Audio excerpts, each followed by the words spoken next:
जय राधा माधव। आज का सत्संग 3 सितंबर 2021, सायकालीन सत्र शाम 7 बजे से गुप्तकाशी हिमालय।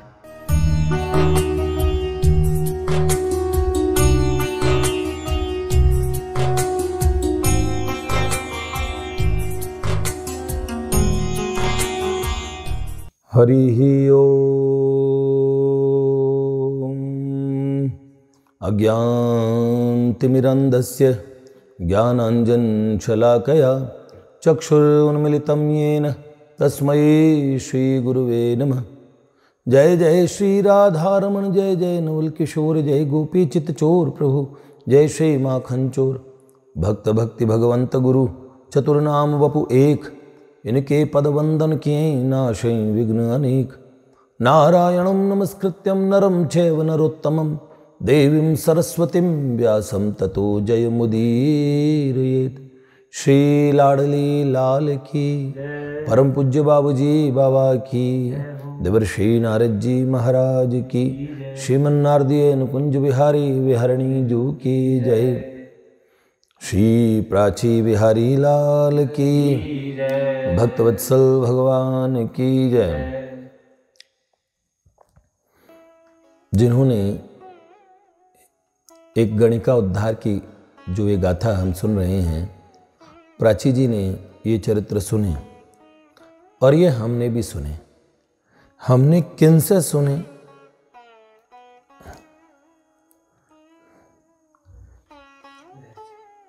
इसकी बात को न बता के इतना जरूर कहते कि प्राची ने जो सुने, हम दोनों ने उस विषय में जो वार्ताएं की, बड़ी सुंदर बात है। प्राची जी ने ठाकुर जी से एक बार प्रश्न पूछा था कि जैसे आप हमारे पास आते हैं वैसे आज भी आते होंगे, तो कोई ऐसी बात बताइए ना।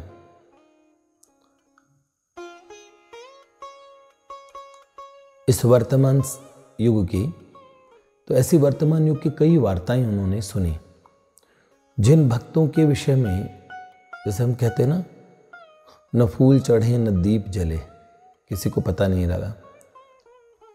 अनंत कोटि भक्त जो गिरिघोरों में भगवान का भजन कर रहे हैं, नित्य नूतन भगवान की लीलाएं देख रहे हैं, कौन उनकी चर्चा कह रहा है। लेकिन याद रखिए, भक्ति करे पाताल में प्रगट होए आकाश, और दाबी दूबी ना रहे जो गंधी की बास।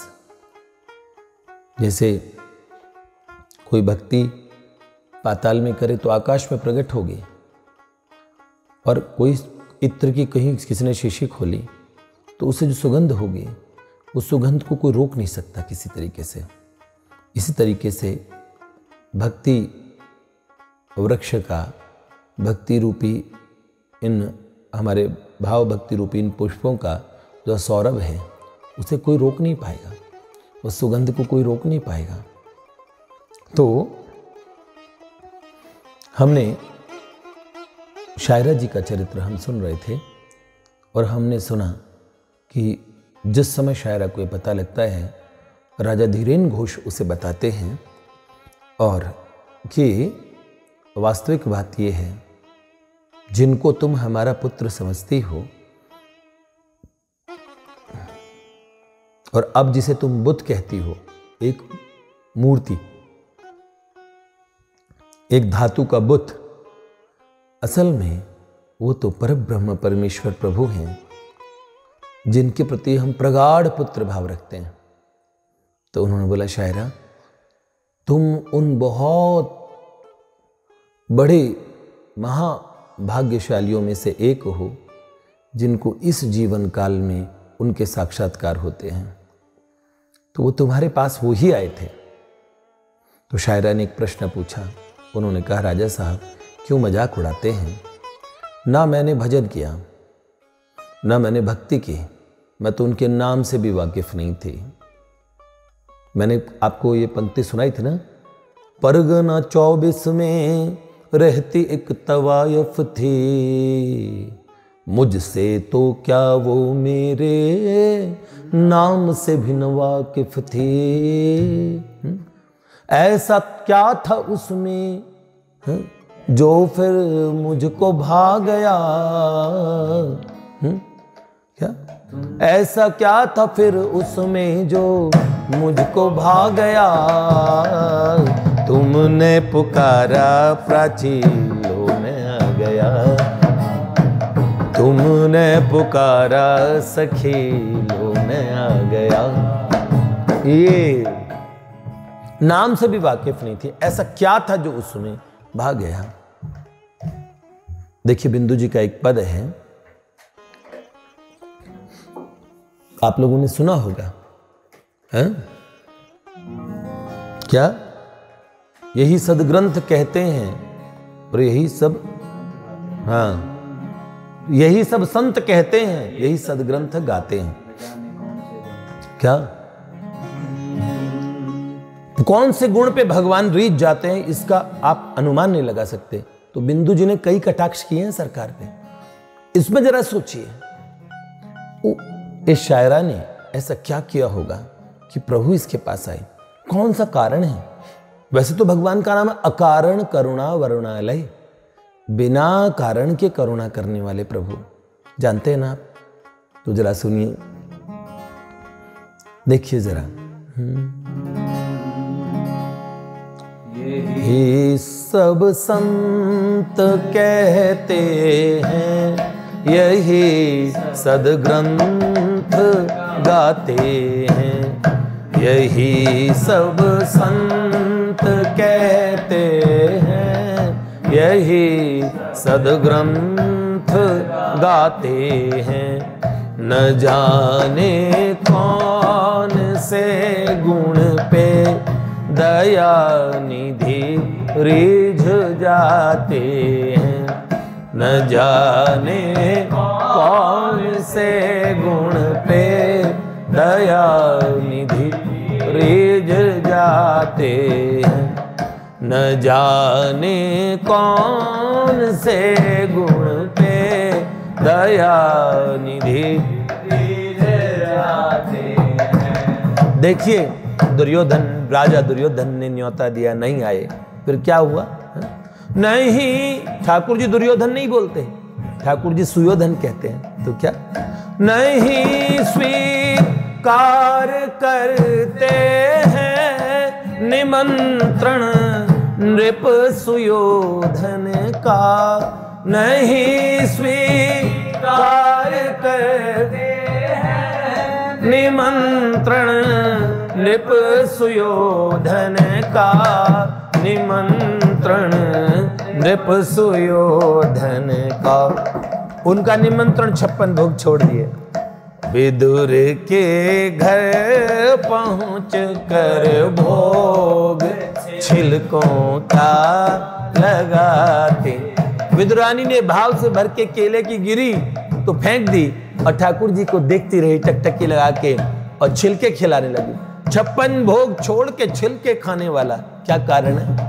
विदुर के घर पहुंच कर भोग छिलकों का लगाते हैं, न जाने कौन से गुण पे दया निधि रीझ। क्या? मथुरा पास थी, 5 किलोमीटर का रास्ता भी मुश्किल से नहीं होगा वृंदावन से, लेकिन गोपियों की विरह कथा सुन के नहीं आए, लेकिन कहीं समंदर के बीच द्वारका और कहीं और हस्तिनापुर में उस सभा में द्रौपदी के लिए द्वारका से दौड़ के आए। क्यों? ना आए मधुपुरी से गोपियों की विरह कथा सुन के, ना आए मधुपुरी से गोपियों की दुख कथा सुन के, गोपियों की दुख कथा सुन के, द्रुपदियों की विरह कथा सुन के, द्रुपद जाकी दशा पे द्वारिका से दौड़े आते हैं, द्रुपद द्रुपद जाके दशा पे द्वारिका से दौड़े आते, न जाने कौन से गुण पे दयानिधि रीझ जाते हैं, न जाने कौन से गुण पे दयानिधि रीझ जाते हैं, दयानिधि रीझ जाते हैं, दयानिधि रीझ जाते हैं। यही सब संत कहते हैं, यही हरि भक्त गाते हैं, यही सब संत कहते हैं, यही हरि भक्त गाते हैं। देखिए अपने खास पिता सरकार के, हा रघुनंदन प्राण पीड़िते तुम बिन जियत बहुत दिन बीते कह के, और क्या क्रंदन करके राजा दशरथ उनके वियोग में चले गए। सरकार लौटे नहीं, लेकिन जानते हैं उस गीध को पिता के समान आदर देते हैं। गीध अधम खग आमिष भोगी, गति दीनी जो जाचत जोगी।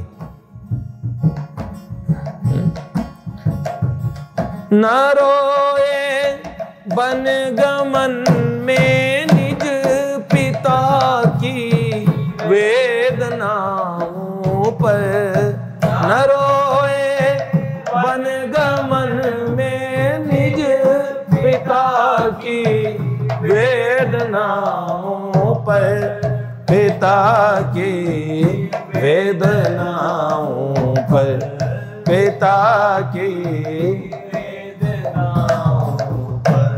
क्या हुआ फिर? आहा उठा के गीध को निज गोद में आंसू बहाते हैं, उठा के गीध को निज गोद में आंसू बहाते हैं। लिखा ना रामचंद्रिका में, दीन विहीन अधीन है अंग, विहंग पजे छित खिन्न दुखारी, राघव दीन दयाल कृपाल को देख दुखी करुणा भई भारी। गिद्ध को गोद में राखी कृपा निधि, नैन सरोजन में भर बारी। बार ही बार निहारत पंख, जटायु की धूर जटान सोझारी, जटायु की धूर जटान सोझारी, जटायु की धूर जटान सोझारी। गीध को गोद में राखी कृपा निधि, नैन सरोजन में भरे बारी। नेत्रों से आंसू बहाए। सरकार का कुछ नहीं कह सकते, तो उनके यहां ये न्याय नहीं है। इदम और इत्थम, हरि अवतार हेतु जयी होई, भगवान शंकर कहते हैं इदम इत्थम कहीं जात न सोई। तो ये बात भैया हम आपको कहें, इस शायरा के साथ ऐसा क्या हुआ, अब वो जानने का प्रयास करते हैं। शायरा को बहुत सदमा लगा। ललित घोष के बिना वो जी नहीं सकती थी। एक तरफ वो भीषण संकट में थी, जिस दुनिया से वो आई थी उसमें जा नहीं सकती थी। इस दुनिया में सब उसे अंधेरा दिखता था। ललित घोष अपना सुंदर स्वरूप दिखा के और फिर आंखों से ओझल हो चुका था। शायरा को दिन में चैन नहीं, रातों में नींद नहीं, और पल पल वो घुटती है। ऊपर से ये वाकया होने पे जब उसे लगा ये तो एक बुत को, और इनको कैसा वहम है, ये कहते हैं कि वो ललित घोष था। अरे मेरे ललित को मैंने देखा था, इन हाथों से छुआ है, इन आँखों से देखा है, कानों से सुना है, त्वचा से स्पर्श किया है, मैं उनको जानती हूँ। और फिर अब मुझे ये लोग मुझे बहलाते हैं, मुझे मूर्ख बनाते हैं। शायरा बड़ी दुखी होके धीरेन घोष के पास से लौट जाती है और जाके चुपचाप अपने कक्ष में जाके रोने लगती है और बहुत रोते रोते, इतना विरह, इतना क्रंदन, रोते रोते मूर्छित हो जाती है। और उसी भीषण मूर्छा में उसे एक सुंदर स्वरूप दिखता है और एक सुंदर, जैसे कोई परी हो, इतनी खूबसूरत एक स्त्री के दर्शन होते हैं। उन्होंने कहा, शायरा को बड़े प्रेम से कहा, शायरा तुम रो मत, क्यों रोती हो, चुप हो जाओ, तुम रोगी तो मुझे बड़ा कष्ट होगा। शायरा ने पूछा, आप कौन हैं जो जिनको मेरे रोने पे कष्ट होता हो? आप मेरी क्या लगते हैं? आप मुझे चुप क्यों करा रही हैं? उस गहर गंभीर मूर्छा में शायरा ने उनको देखा तो उसने कहा, अरे शायरा, तुम मुझे पहचाने नहीं, मैं मीर हूं, जिसकी हत्या कर दी गई थी, वही मीर। तो बोले, मीर तुम जीवित नहीं हो? उन्होंने बोला, शायरा मुझे तो कब का मार दिया गया और बरकत अली ने तुम्हें भगाने के और जुर्म में मुझे मौत के घाट उतार दिया, तो मेरी मौत हो गई। लेकिन उस भीषण जिंदगी से मौत बहुत अच्छी थी। जब तक मर नहीं जाते, जैसे बाबा कबीर कहते हैं, जिस मरने ते जग डरे, मेरे मन आनंद, कब मरी हैं कब पाए हैं पूर्ण परमानंद। कब मरेंगे कब पाएंगे? क्योंकि जीव बहुत डरता है, उसने उस पार देखा नहीं होता है। बहुत जीवन में, बहुत पहले मैं सोचा करता था, जीवन में कुछ ऐसी घटनाएं हुई जहाँ से मेरे मन में ये बातें आई थी कि उस पार कुछ होता है कि नहीं होता है। कई लोग कहते हैं, जीना यहाँ मरना यहाँ, इसके सिवा जाना कहाँ। मैंने कहा, भैया जो ऐसे सोचते हैं तो वो यहीं मेढक बने रहेंगे। हाँ, जिनकी दृष्टि में, अरे कमाल की बात है, कोई व्यक्ति कलंदर कॉलोनी में रहता हो, वो कहता है सारी दुनिया कलंदर कॉलोनी में है? कोई पप्पू कॉलोनी, कोई जगतपुरी, कोई झिलमिल, कोई विवेक विहार, कोई जनकपुरी, वहीं रहते हैं, मुझे वही है सब कुछ। ये तो बहुत इतनी संकीर्ण सोच और मनुष्य होने के बाद में था नहीं है।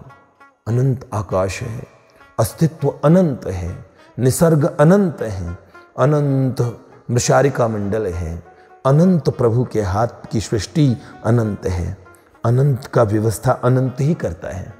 तो इसलिए अंतहीन अस्तित्व में जीव छोटी सी बुद्धि लेके निर्णय करता है, ओहो जितना मैं जानता हूँ उतना ही सत्य है।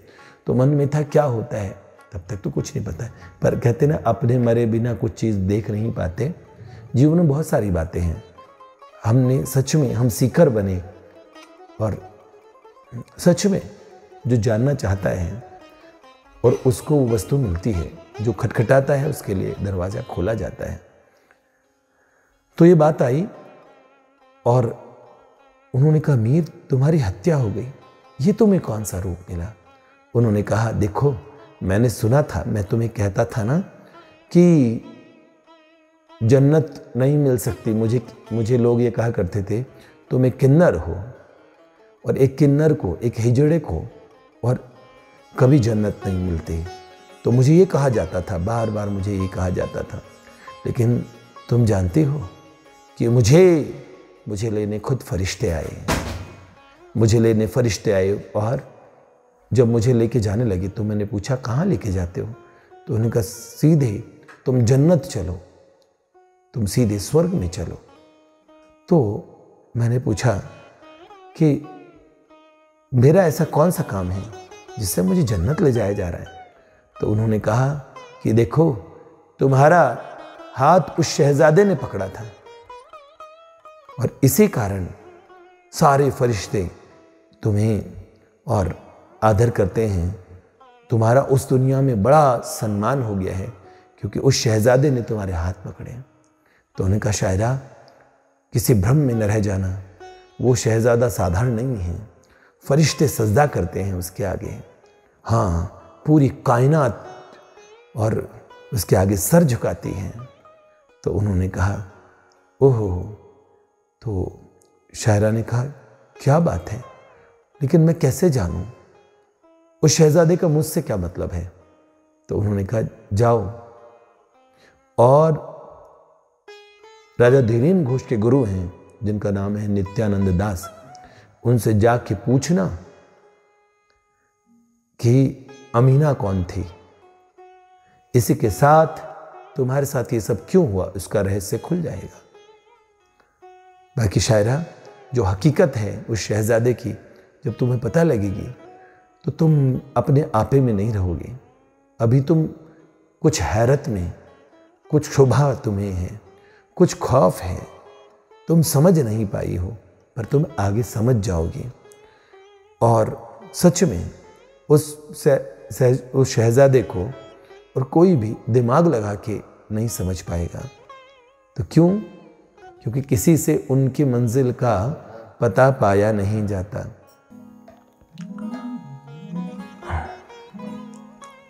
जो मीर ने जो वास्तव में बताई, तो प्रभु की वास्तविक अगर सत्ता को हम जानने का प्रयास करेंगे तो जान नहीं पाएंगे। अगर लोटे में समंदर आ गया तो इसका मतलब लोटा समंदर से बड़ा था और बुद्धि में भगवान आ गए। बाबा तुलसीदास कहते हैं ना, राम स्वरूप तुम्हार वचन अगोचर बुद्धि पर, बुद्धि से परे है। यो बुद्धि परतस्तु सह, भगवान गीता में कहते हैं। आत्म तत्व, आत्मा तक भी भगवान कहते बुद्धि से परे हैं। तो परमात्मा की बात छोड़ दिए, प्रभु की बात छोड़ दीजिए। तो कहते हैं, वो किसी ने कहा किसी से उनकी मंजिल का पता पाया नहीं जाता, जहां वो है फरिश्तों का वहां साया नहीं जाता। वहां देवताओं की भी पहुंच नहीं है।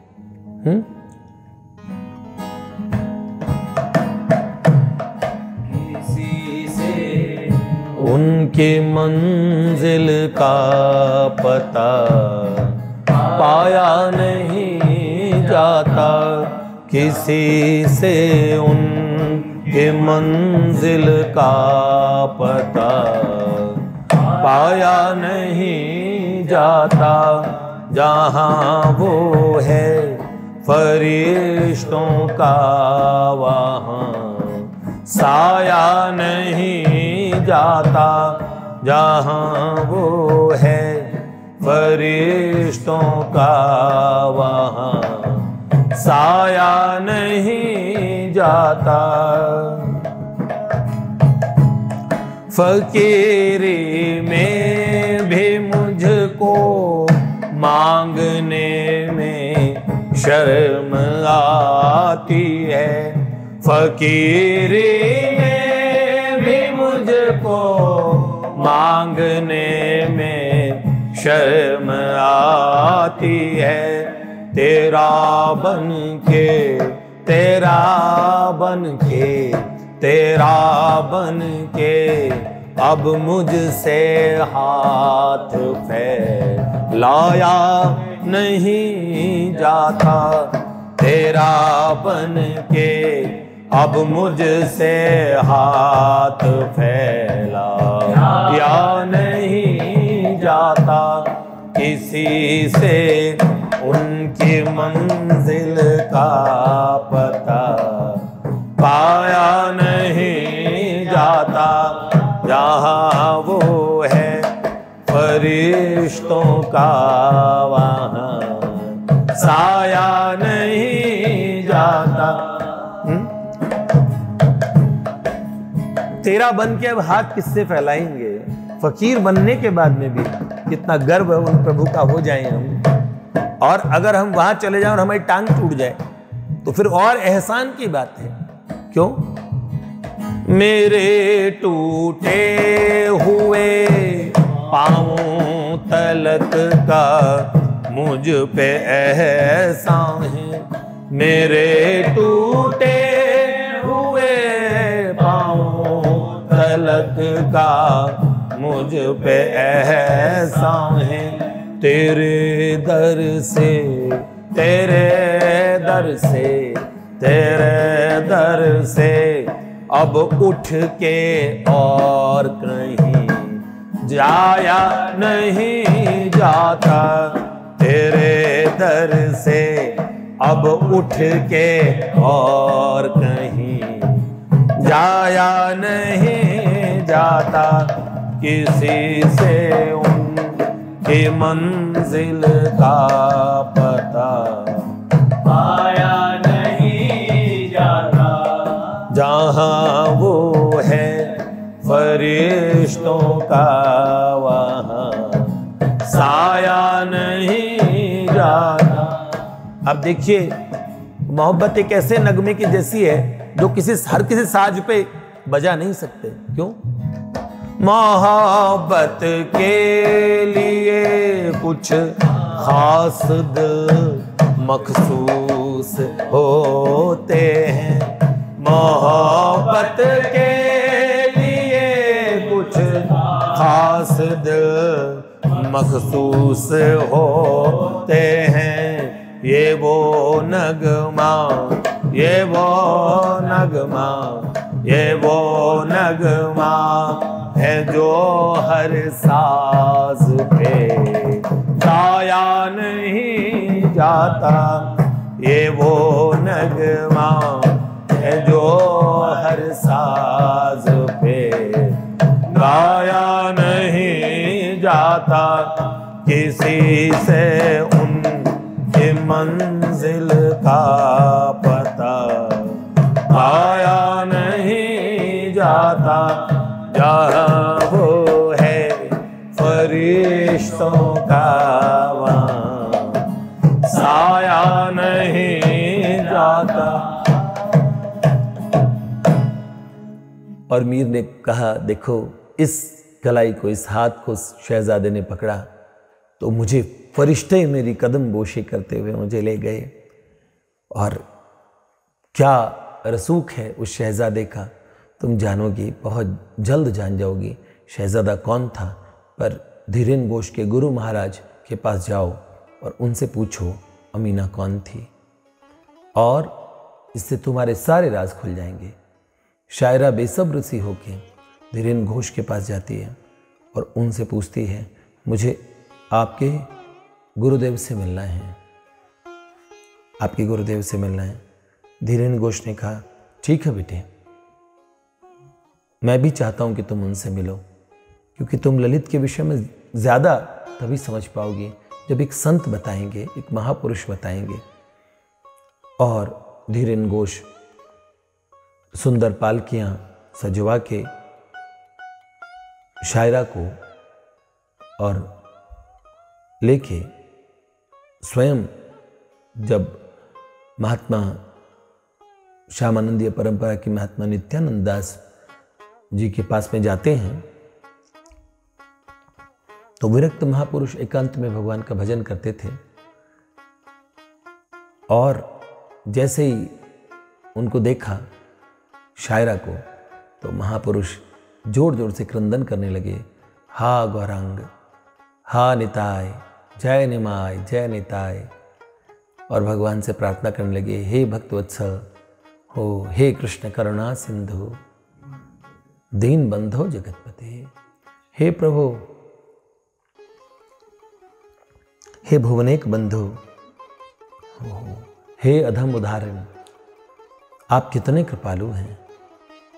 और प्रभु ने आहिस्ता से उनके कर्ण कुहरों में कहा कि देखिए महात्मन, और ये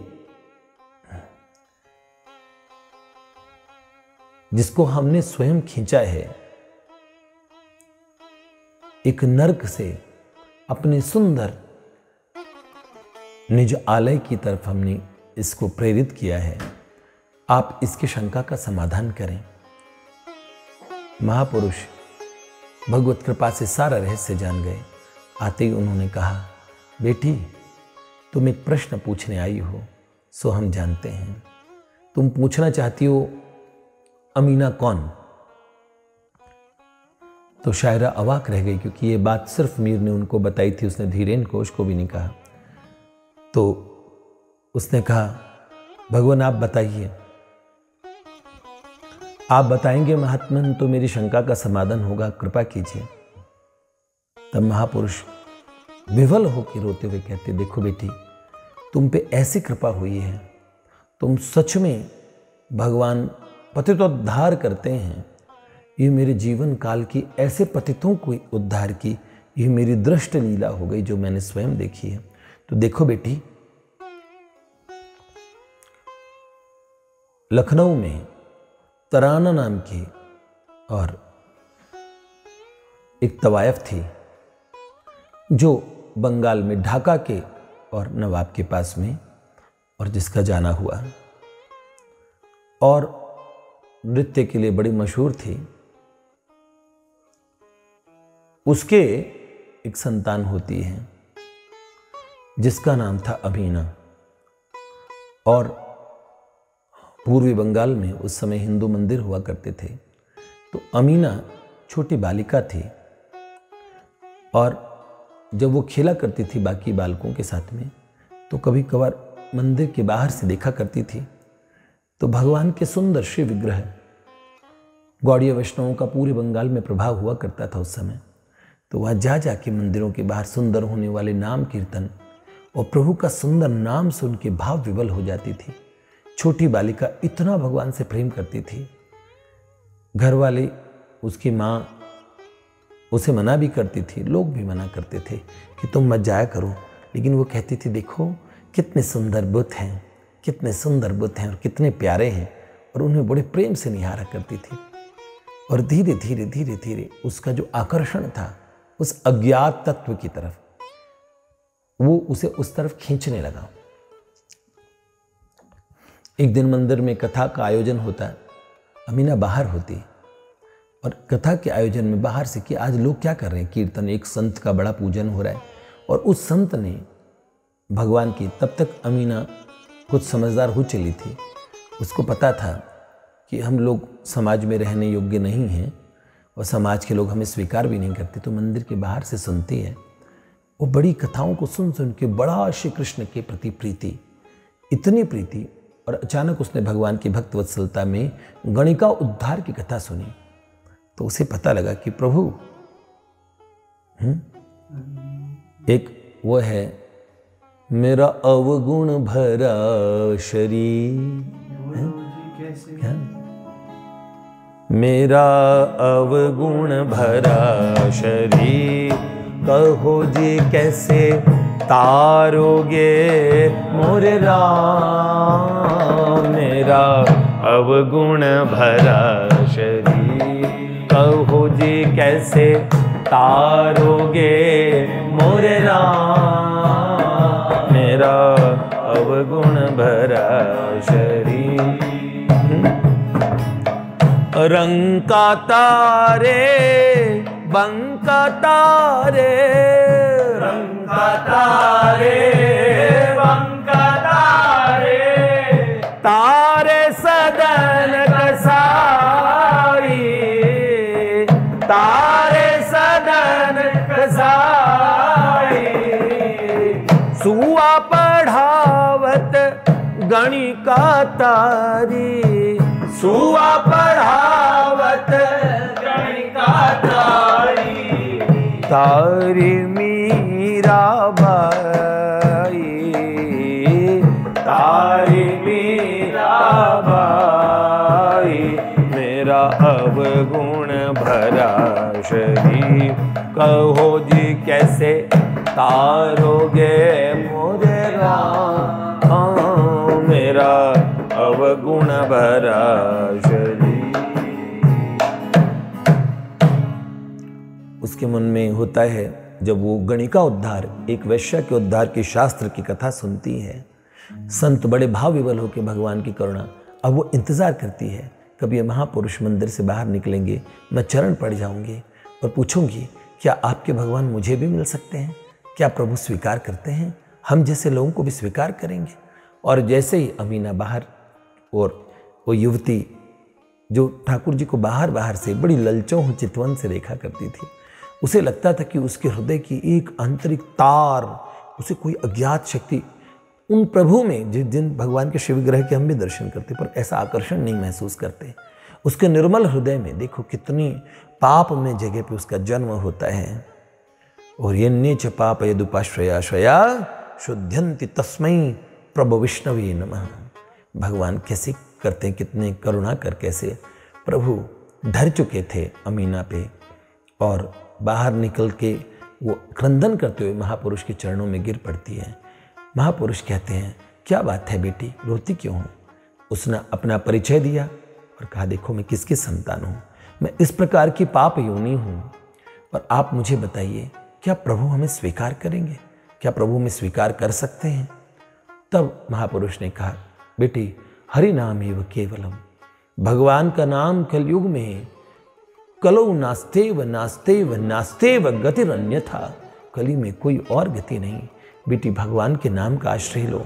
हाँ कलयुग केवल नाम आधारा, भगवान पतित पावन हैं, पतित पावन, और भगवान पतितों को पावन करने वाले हैं बेटी। म्रियमाणो हर नाम गणन पुत्रोपचारितन, अजामिलो अप्यगाधान किम पुनः श्रद्धया गणन है।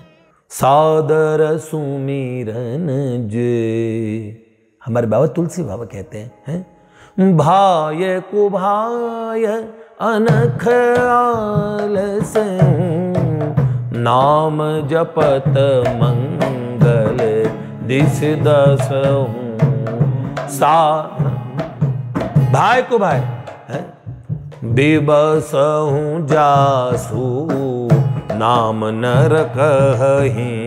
बीच में यहाँ पे इलेक्ट्रिसिटी चली जाती है तो व्यवधान आता है और यहाँ का जनरेटर खराब है, और दुर्भाग्य से इसका कोई अडेप्टर है जो यहाँ की एक लाइट जो अपनी लेके आए हैं साथ में रिकॉर्डिंग के लिए, वो भी और उड़ गया, खराब हो गया। तो अब उसका भी कुछ बंदोबस्त ठाकुर जी करेंगे, लेकिन अभी फ्लैश लाइट मोबाइल की उससे ये कर रहे हैं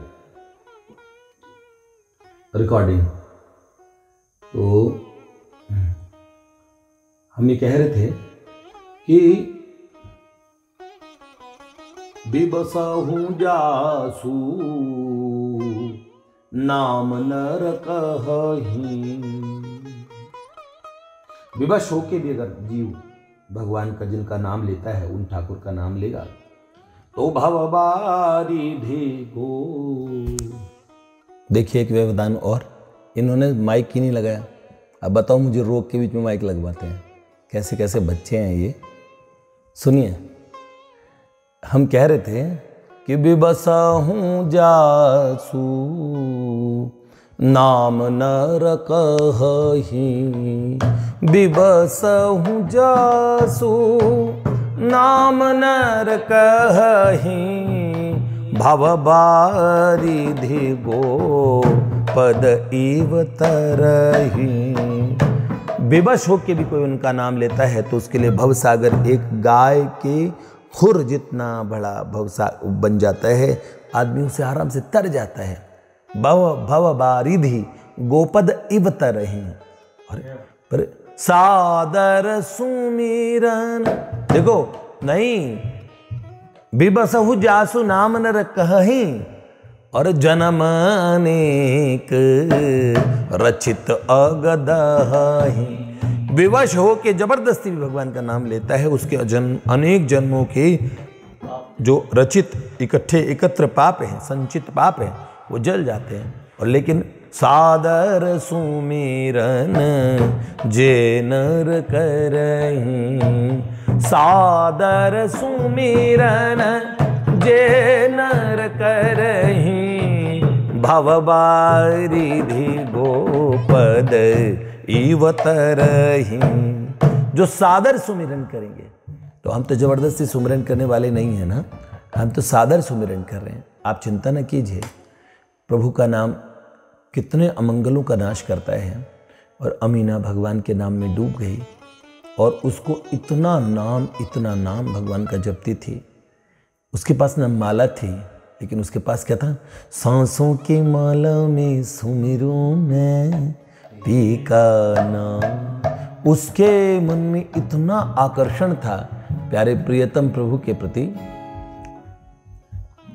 और उस आकर्षण के साथ वो भगवान का नाम लेती थी। नाम सब लेते हैं, लेकिन हर तरीके से नाम नहीं है। मीरा जपते गिरधर नाम, मीरा नाम जपते थे। हैं भारतेंदु हरिश्चंद्र जी कहते हैं कि रसने रट सुंदर हरि नाम, हरि रसने रस सारज्ञे सदैव मधुर प्रिय मधुरम वद कल्याणी। वास्तव में ये बात है, मधुर मधुर भगवान का नाम लें, ऐसी बात अमीना को समझ में आ गई। वो प्रभु को दिन रात पुकारती, दिन रात पुकारती, इतना पुकारा, ओहो क्या आखड़ियां झाई पड़ी पंथ निहार निहार, और जी भड़ियां छाला पड़ा नाम पुकार पुकार। और बस वो कोई कहे ओ गिरधर आवण की रे, कोई कहे ओ मोहन, जैसे मीरा पुकारती है ठाकुर जी को पुकारती है कि कोई कहिए आए मेरे ठाकुर हैं। हाँ आवण की मन भावण की रे, कोई कही ओ गिरधर आवण की, कोई कही ओ गिरधर आप न आए खत नहीं भेजे, आप न आए खत नहीं भेजे, खत नहीं भेजे, लिख नहीं भेजे, खत नहीं भेजे। सरकार आप आते नहीं और लेटर भी नहीं लिखते हैं? आपको बाण पड़ गई है, आदत पड़ी है किसकी? ललचाने की। बाण पड़ी रे ललचावन की, हाँ बाण पड़ी रे ललचावन की रे, कोई कहियो गिरधर आवण की, कोई कहियो गिरधर। ये दो नैन कहा नहीं माने, ये दो नैन कहा नहीं माने, कहा नहीं माने, कहा नहीं माने, कहा नहीं माने, कहा नहीं माने।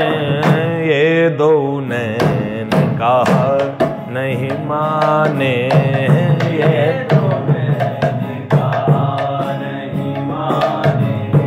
नदियां बहर जैसे सावन की शाम, नदियां बहर जैसे सावन की रे, कोई कहियो गिरधर आवण की रे, कोई कहियो गिरधर आवण की। काहा करूं कछु बस नहीं मेरा, काहा करूं कछु बस नहीं मेरा, बस नहीं मेरा, बस नहीं मेरा, बस नहीं मेरा, बस नहीं मेरा। काहा करूं कछु बस नहीं मेरा,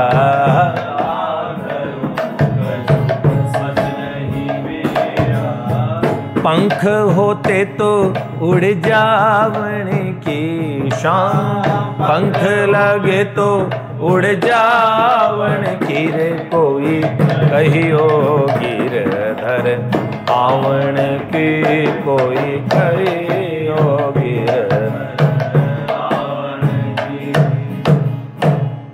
भैया ऐसी स्थिति हो गई, कैसे पंख होते तो उड़ जाऊं, कहाँ मेरे प्रियतम मिलेंगे। और जैसे भगवती मीरा तड़पती है ऐसे नाम लेके, देखो वो विधर्मिणी थी, ईश्वर के प्रभु के बारे में जानती नहीं थी, लेकिन जब उसने जाना तो अपने तन मन से लग गई। प्रभु से इतना प्रेम किया, इतना प्रेम किया, लेकिन हाय रे दुर्दशा। विधना तेरी रीत किसी के समझना ये रे। वास्तव में विधना विधाता ने क्या लिखा है? जब जिसे चाहे अपने तीर का लक्ष्य बनाए रे। ओहो, ऐसा समय निकला और जिस गंदे माहौल में उनका रहना होता था उसमें इस भगवत विरहिणी, भगवान की इस प्रेयसी जो भगवान से ही अनन्य प्रेम करती थी, जिसने बालपने से प्रीति प्रभु से की, वो नाम में रच पच चुकी थी। ना उसे संसार दिखता था, ना शरीर दिखता था।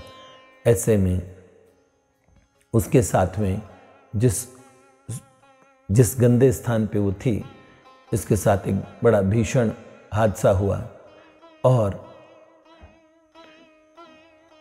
वो दुर्दैव था उसका।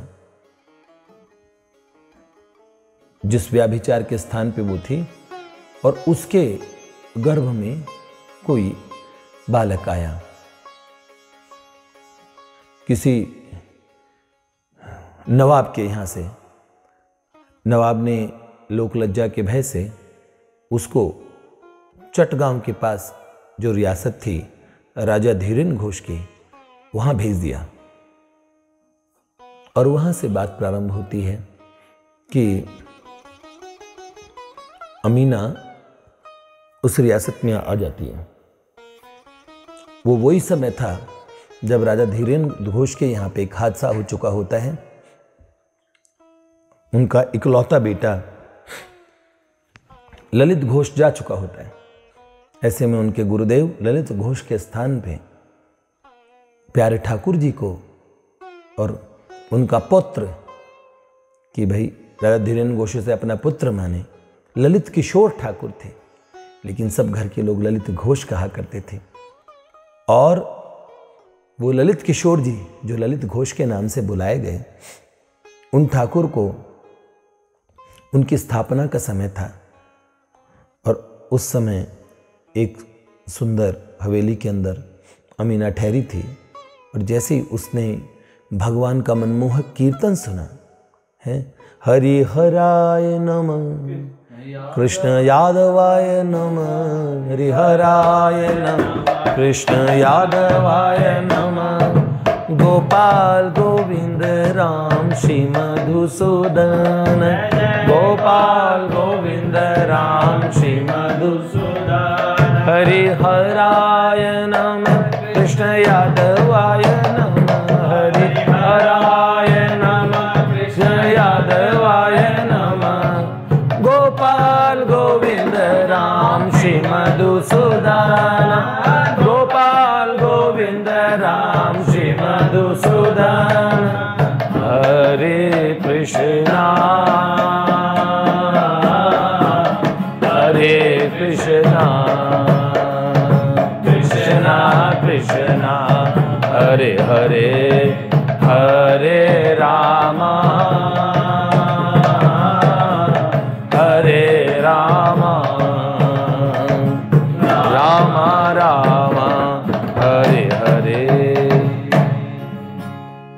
भगवान का हरि नाम संकीर्तन की धुन सुनी, अमीना अपनी हवेली में बावली हो गई और दौड़ के उस समूह में सम्मिलित हो गई और नृत्य करने वाले भक्तों को देख के सब लज्जा संकोच छोड़ के भरे बाजार में नृत्य करने लगी और भगवान की मनमोहक छवि को देखने के लिए आतुर हो गई। उस शोभा यात्रा में जो संत पूज्यपाद नित्यानंद दास बाबा, और उन्होंने उस भगवान की प्रेमी ऐसी प्रेयसी देखी, उसने सादर प्रणाम किया और उनका पूछा, बेटी आज यहाँ शोभा यात्रा है, तुम आओ राजा धीरेन्द्र घोष के यहाँ। तो धीरे से बड़ी विनम्रता से उसने अपना परिचय दिया कि क्या ऐसे सुंदर और भगवदीय उत्सव में हम जैसी और पतिताओं को प्रवेश मिलेगा। तो उन्होंने कहा, अरे पाई न के ही गति पतित पावन, राम भज सुन सठ मना। ऐसे कोई पतित नहीं है जिसे प्रभु अस्वीकार करते हों।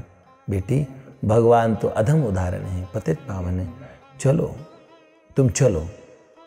और बड़े प्रेम से उन्होंने जब बोला, ठाकुर माँ को सब ज्ञात हो गया, तब भी ठाकुर माँ ने बड़ा स्वागत किया। देखो हमारा ललित आया है।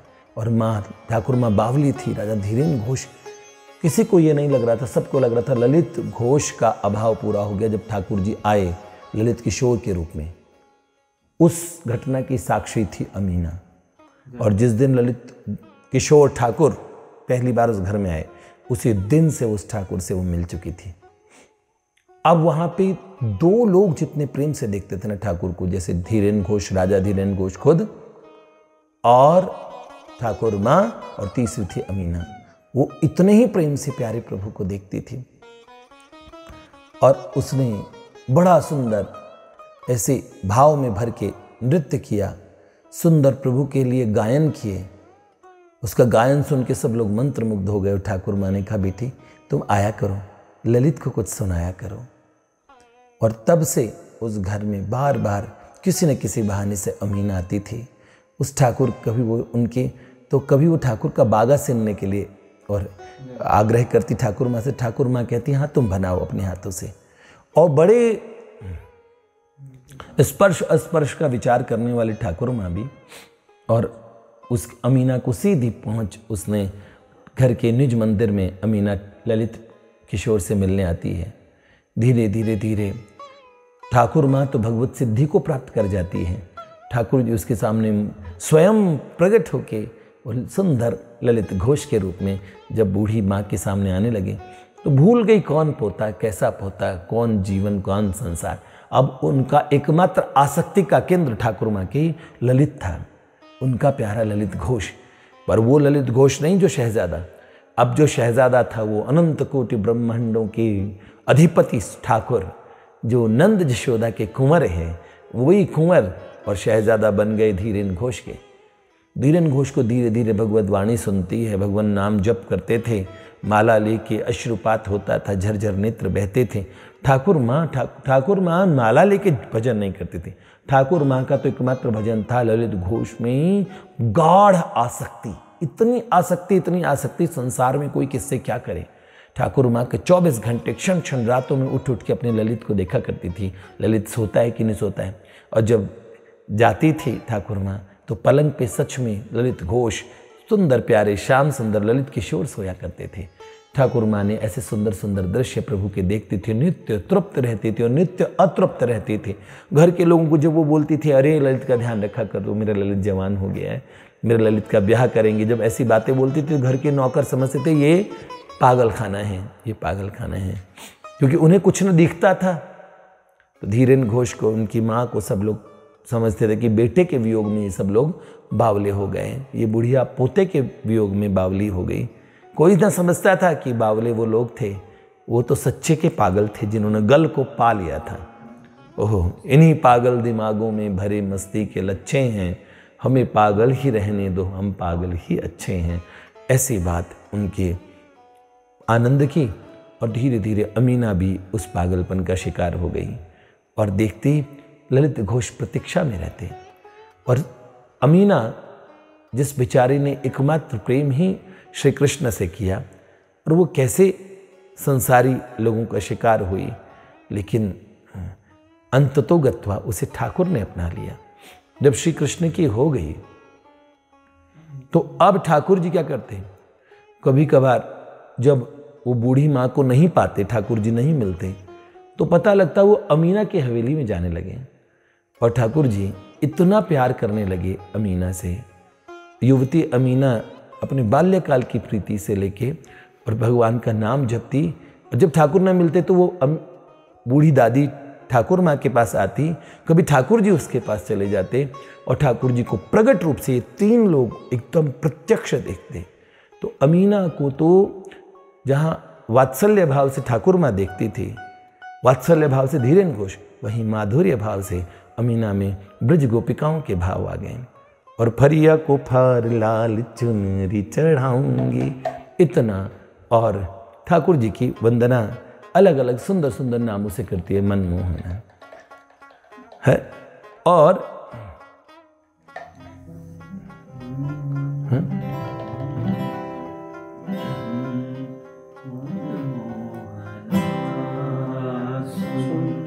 मेरे सोहना सुनो मन मोहना सुन, मेरे सोहना सुन राधा रमण हरि गोपी जन वल्लभ चोर कन्हैया मेरे मधुसूदना,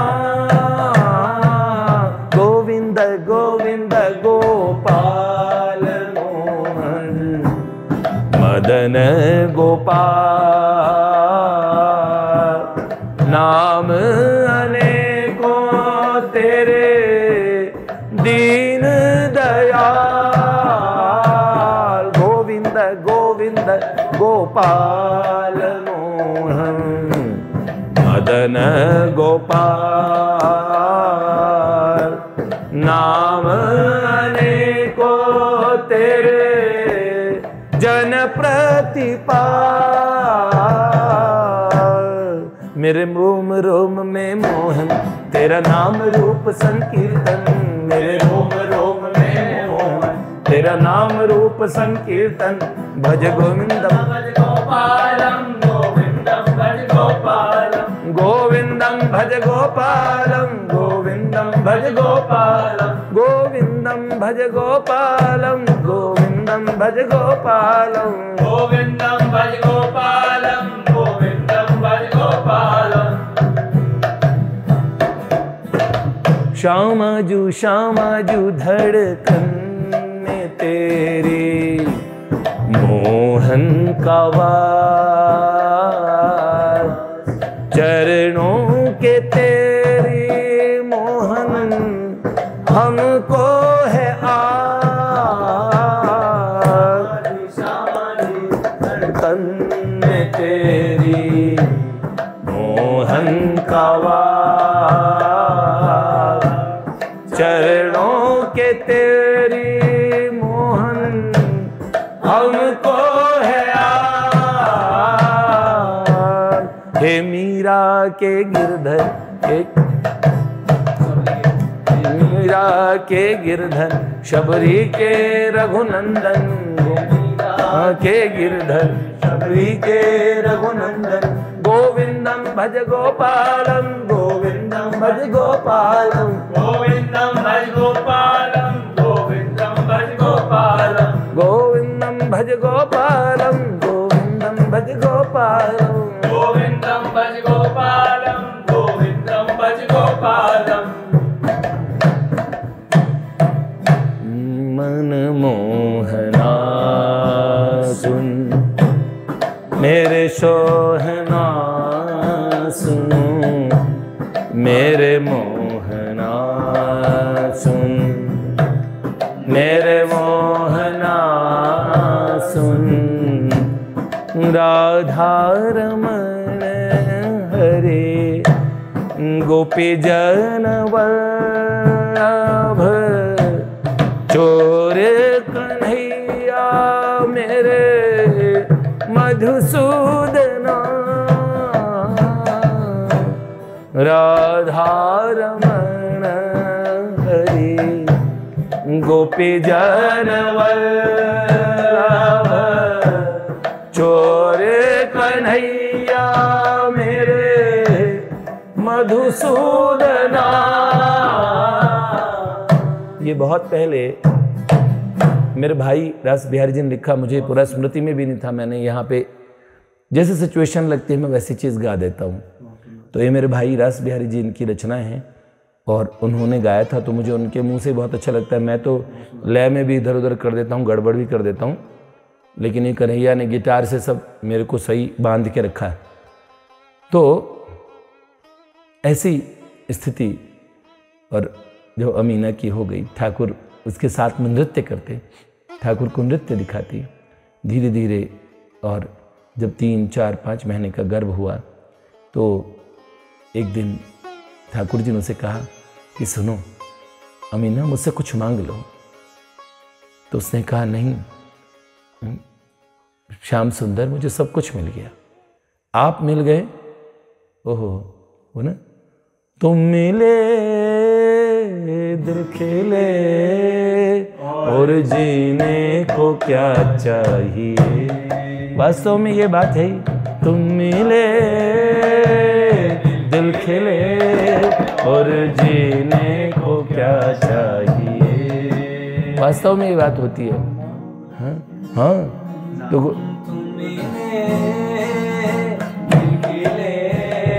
और जीने को क्या चाहिए।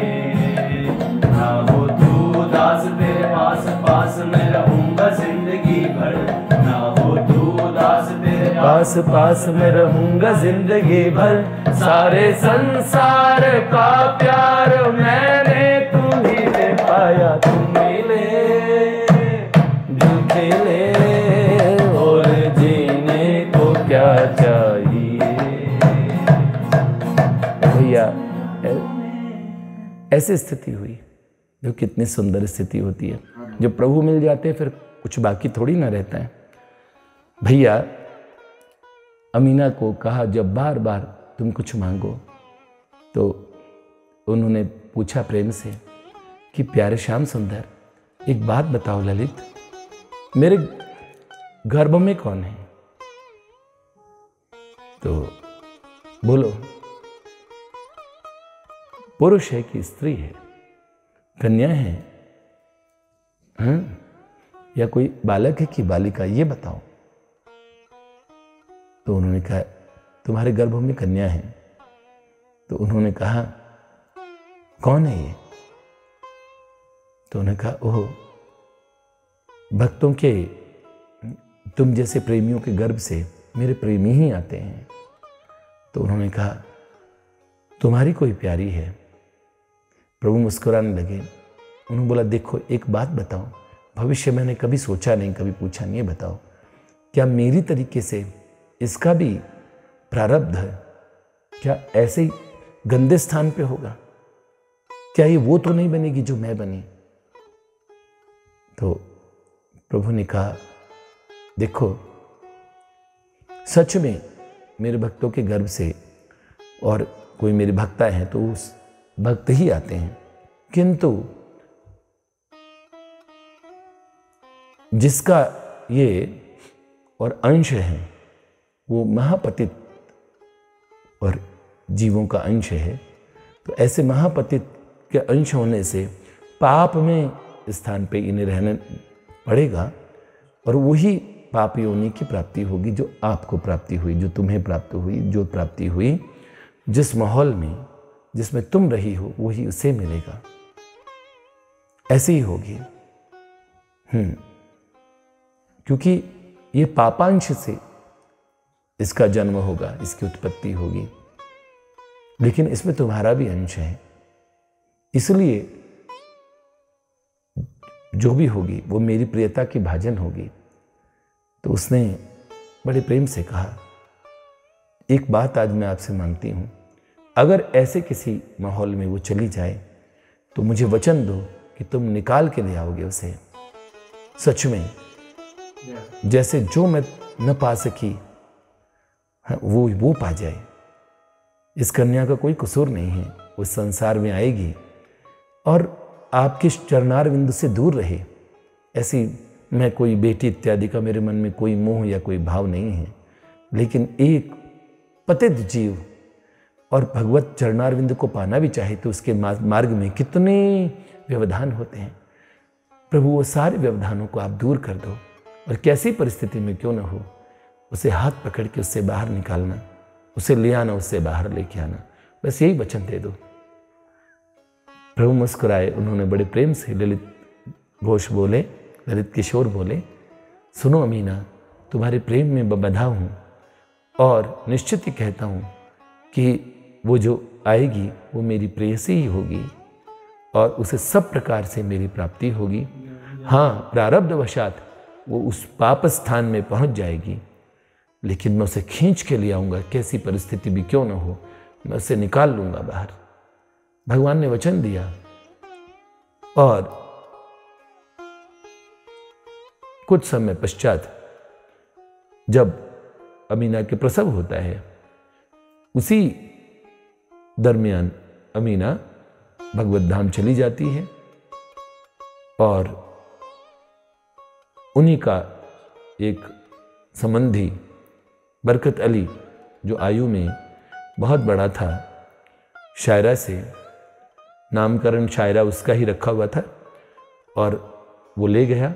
और कालांतर में ऐसे पाप में स्थान पे, और सच बताएं तो एक नरक कुंड में, और उस कन्या को लाके फेंक दिया उसने। लेकिन प्रभु स्वयं गए उसे निकालने, स्वयं उसका उद्धार करने। उन्होंने कुछ निमित्त नहीं बनाया, स्वयं प्रभु अपने उस प्रेमी की बात सत्य करने के लिए प्रभु स्वयं। और कौन गए?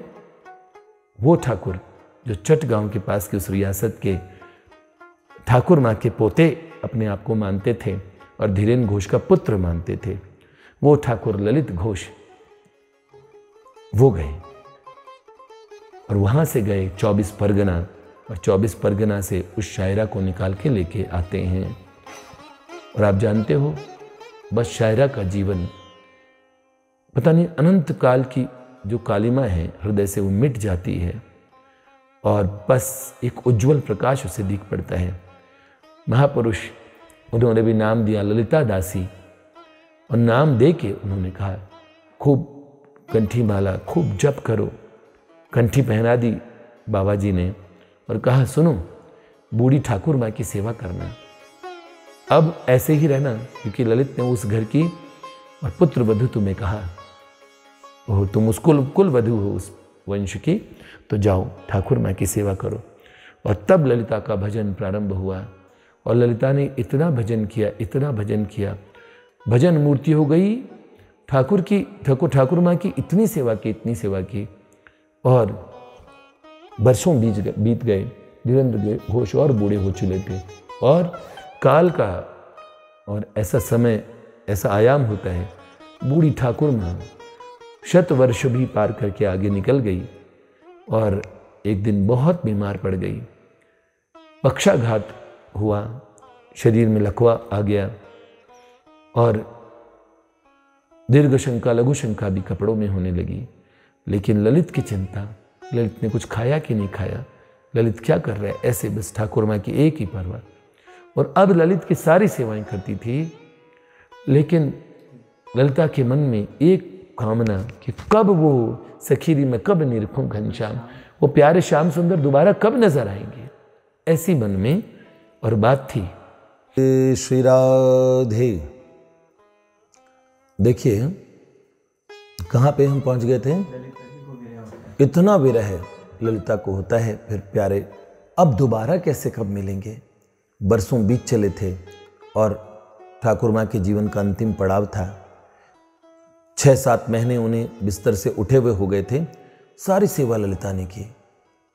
अब एकमात्र उसके मुख पे कृष्ण नाम रहता था, मौन रहती थी, कुछ बात करती थी तो ललित की बातें और ठाकुर माँ से करती थी। ठाकुर माँ को अद्यावधि ललित दिखते थे।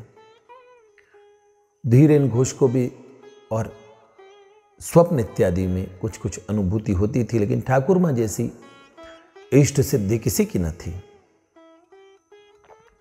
और ललिता विरह अग्नि से जब बिल्कुल शुद्ध हो गई, अंतःकरण शुद्ध हो गया। देखो प्रभु एक बार साधना में प्रारंभ करवा देते हैं, उसके बाद जीव को एकदम तपःपूत बनाते हैं, उसे इतना पवित्र बनाते हैं, उसे सुयोग्य, उसे सुपात्र बना देते हैं। पहले तो अपात्र पे भी कृपा करते हैं, फिर उसे सुपात्र बना के उसे परम प्रेम रस प्रदान करते हैं। हाँ, ताकि वो प्रेम रूपी अमृत ठहर पाए उस पात्र में। इसलिए प्रभु ही देखो किस प्रकार से अंतःकरण की शुद्धि करते हैं। और ललिता उस सुंदर स्वरूप के ध्यान में रहती है और मन में आभास होता था, कभी स्वप्नों में ललित आते थे, लेकिन कब मैं उन्हें देखूंगी प्रगट ऐसे। और एक दिन की बात है, रात्रि का सब और रसोई का सब काम निपटा के ललिता देरी हो चली थी और बड़े विश्राम करने के लिए जब वो अपनी कक्ष में जाने लगी तो उसे लगा ठाकुर माँ किसी से बात कर रही है। तो अपने कक्ष से बाहर जब निकलती है तो बाहर निकल के उसने देखा वो उसके लिए अविश्वसनीय, अकल्पनीय था। वो क्या था? ठाकुर माँ हाथ पकड़ के धीरे धीरे ललित घोष के साथ चल रही है और सीढ़ियाँ चढ़ रही है। 6-7 महीने से जो वृद्धा पक्षाघात लकवे के कारण उठ न पाई, आज वो वृद्धा चल रही है और उनके पौत्र रूप में स्वयं श्री कृष्ण, और जिनको वो पौत्र मानती, अपनी पोता मानती है, हाथ पकड़ पकड़ के ललित घोष ने सुंदर शेरबानी पहनी है, सुंदर राजशाही पोशाक, वही अतिशय घुंघराले बाल, सुंदर अंगूठियां हैं और जड़ाऊ सुंदर जूतियां, चुन्नटदार पजामी। और ललित घोष ऐसे जैसे ही ललिता ने छुप के उन्हें देखा, वो दर्शन करके वो मुग्ध हो गई और ठाकुर माँ को धीरे धीरे सीढ़ियाँ चढ़ाते हुए ठाकुर जी लेके आते छत पे, और पीछे से ललिता जाके देखती है ठाकुर माँ अपनी दादी पोते हास परिहास कर रहे हैं और इतनी शीतल मंद सुगंध समीर चली। अब बूढ़ी वृद्धा अपने प्रभु का हाथ पकड़ के धीरे धीरे चल रही है।